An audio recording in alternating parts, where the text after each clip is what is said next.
Welcome back everyone, Jackie with Striker House Homestead. Today we're going to be taking some cuttings of hydrangeas. I got this bucket here of them. These here are limelight hydrangeas. They're very simple, very easy to do. A lot of people think that it's harder than it is and that you got to be real delicate with them. This is one that I took cuttings of probably about 4 days ago, and they've just been in here sitting in the water. As long as they're not wilted, they're good to go. So it's very simple. There's two different ways that I do it. One, just rip off the leaves on a node. There's a node here at the very bottom and a node right here. And then cut it right above that leaf node. So with that, you'll have one node on the bottom, one at the top. This one here has 3 leaves. I bring it down to about 2, and I cut them down to about 1/3 of their size. So with that, you have a better chance of rooting out of this bottom leaf node here, but that's not required. You could always, this here's the top of the one I just took, okay?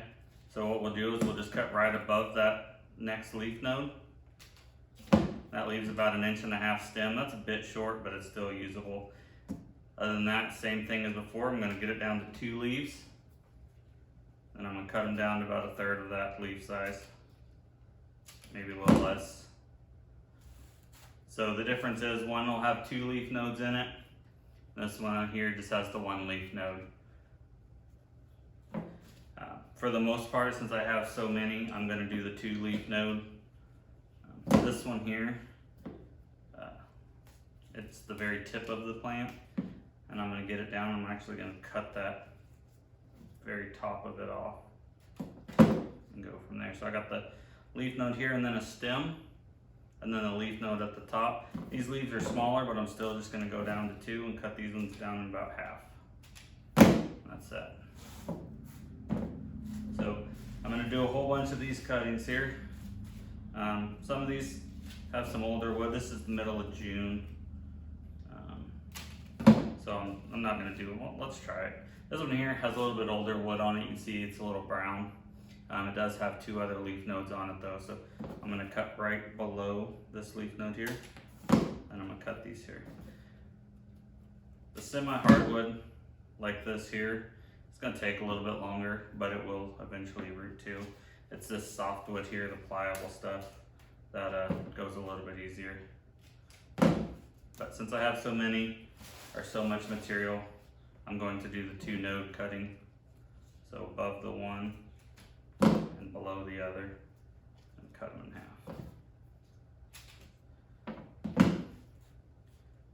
Same thing here, it's the very tip. I'm going to cut the tip off, get it down to 2 leaves, cut them off.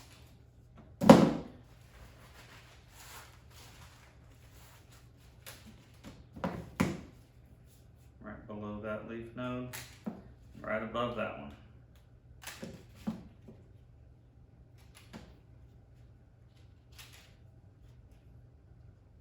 A lot of people think hydrangeas are this very delicate thing, and they are. I mean, most plants are delicate, but they're very easy to propagate as long as you keep them in a high humidity atmosphere.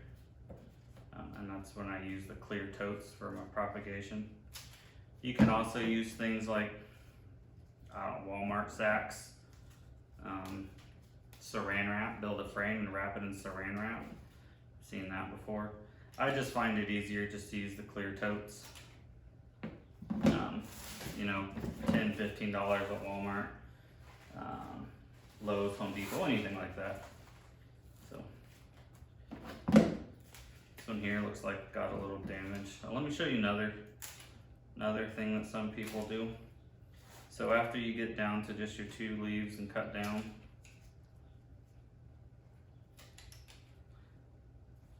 just to scar that little area down there, just to get, and when you add rooting hormone, that helps get it into the plant a little easier. That's what I hear. Don't normally do it that way, but I hear it works.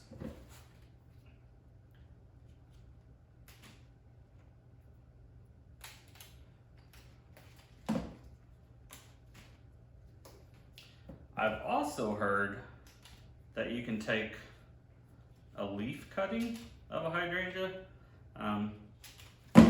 and not have any of the stalk. So you can just see, basically just take this leaf here, put rooting hormone right there, and stick it in. I'm sure you cut it down, so I'm assuming it looks something like that. But I don't know, I've never actually done that myself. Let me clear this up a little bit. I'll bring you in closer and show you. Alright, so I'll take this harder wood cutting off of there. So again, I just cut right below a set of leaves and right above a set of leaves. Take it down to 2 leaves and cut the leaves up a little bit. That is it.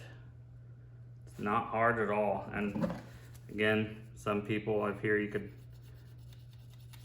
scar up this tissue here, dip it in the hormone, and go from there. You don't have to use rooting hormone in these. It does help it and make it easier, but they are very easy to get to root.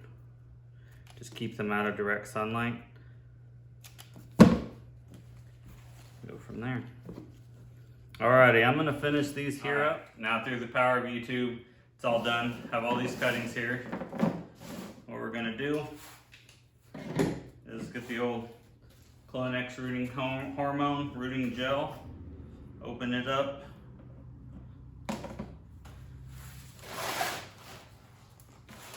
And I got these trays here, 32 count, and very simple.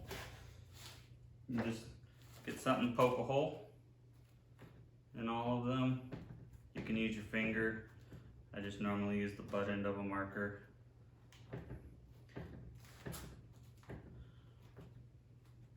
Little tip, it helps to turn it as you put it in and take it out.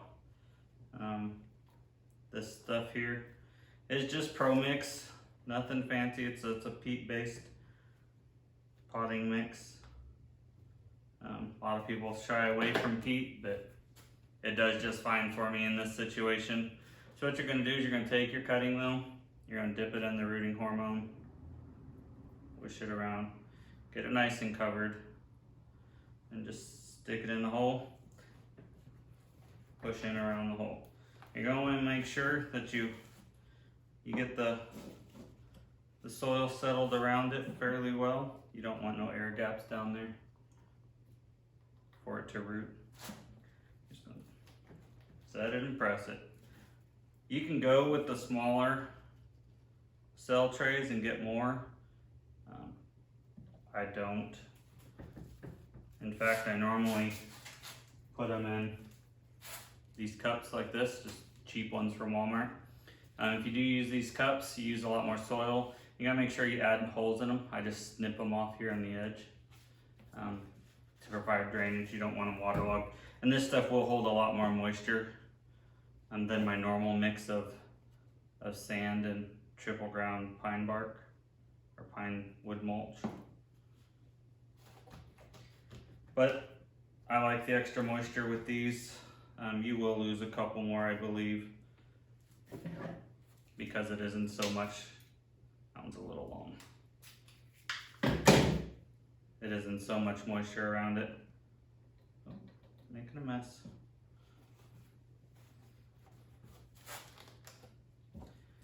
But it's very simple. Like I said, you could either do the 2-node cutting or the single. These ones here are 2 because I don't have too much space available, because I have some other cuttings I'll be taking. I'm actually about to do some Japanese maple cuttings, so if that interests you, be on the lookout for that video. If you would like to follow along, go ahead and hit that subscribe button. It's much appreciated. It helps me out, and it'll keep you up to date on everything we got going on here on the homestead. We're focused right now on plant propagation, but we do have other stuff in the works, just to go ahead and follow along for that.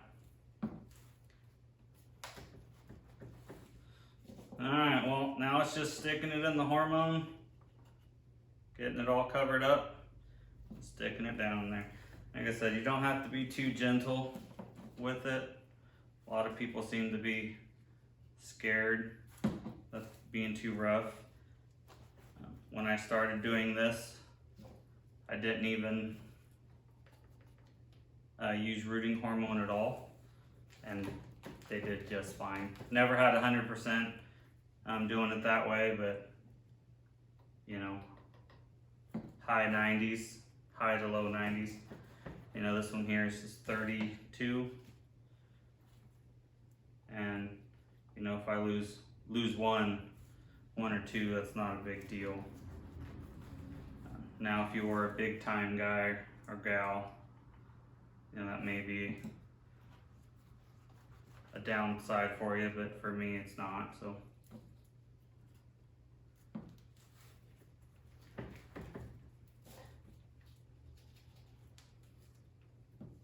Running a little low on my rooting gel and using it a lot lately.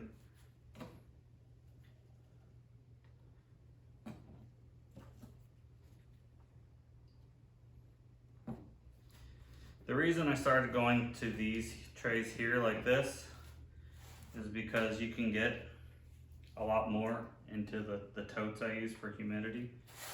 You can get a lot more of these than with using just the cups. Now there are times I will still use the cups, like when the root system, when I'm doing something that's gonna root really quick.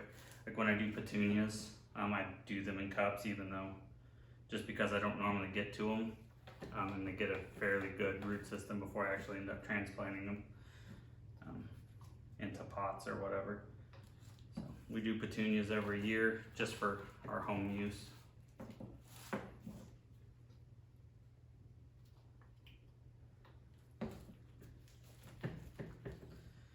Few more, I'm going to the next step.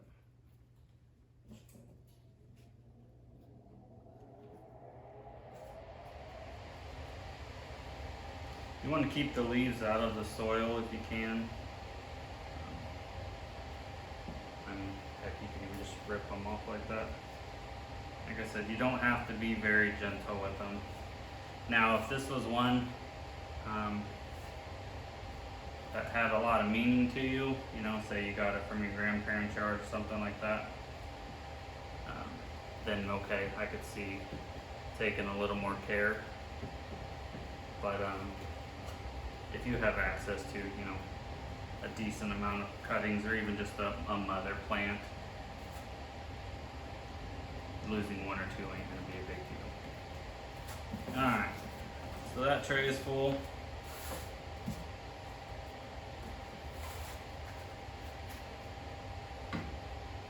And I'll show you what I do next. Alright, so this here is what I use for my humidity. It keeps a lot of humidity in.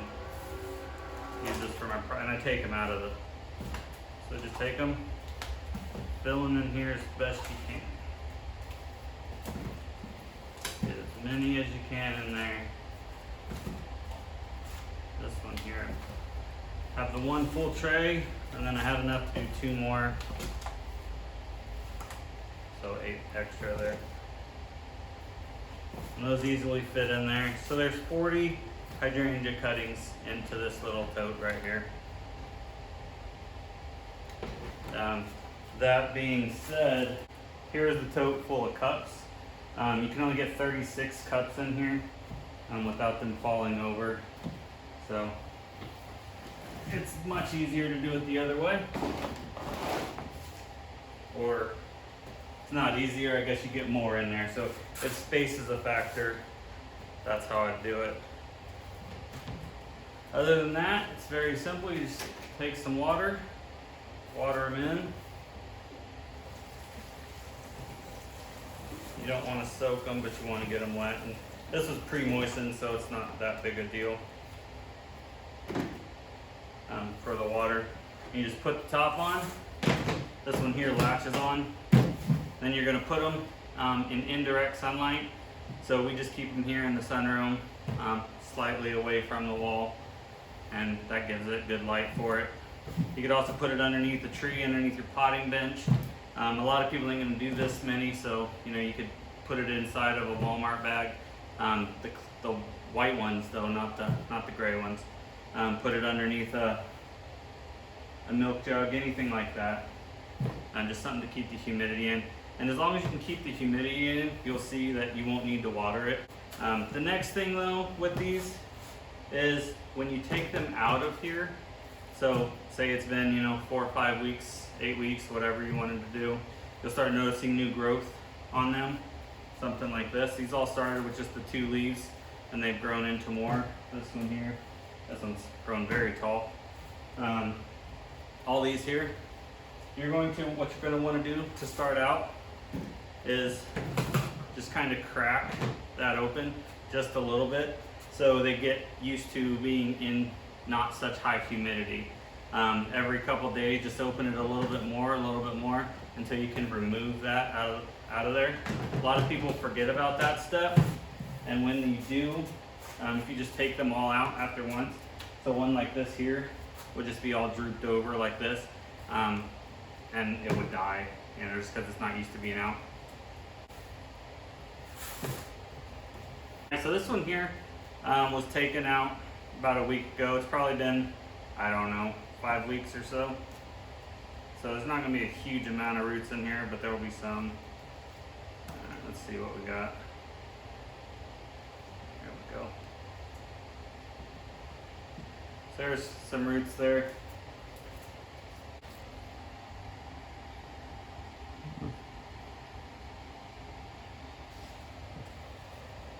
There's a decent amount of roots there.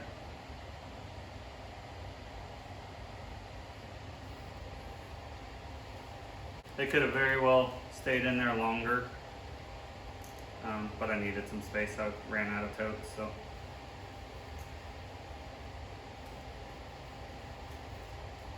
Alright, well, that's it for this one. So if you enjoyed yourself or you learned anything, go ahead and hit that subscribe button and follow along. And we'll see you guys on the next one.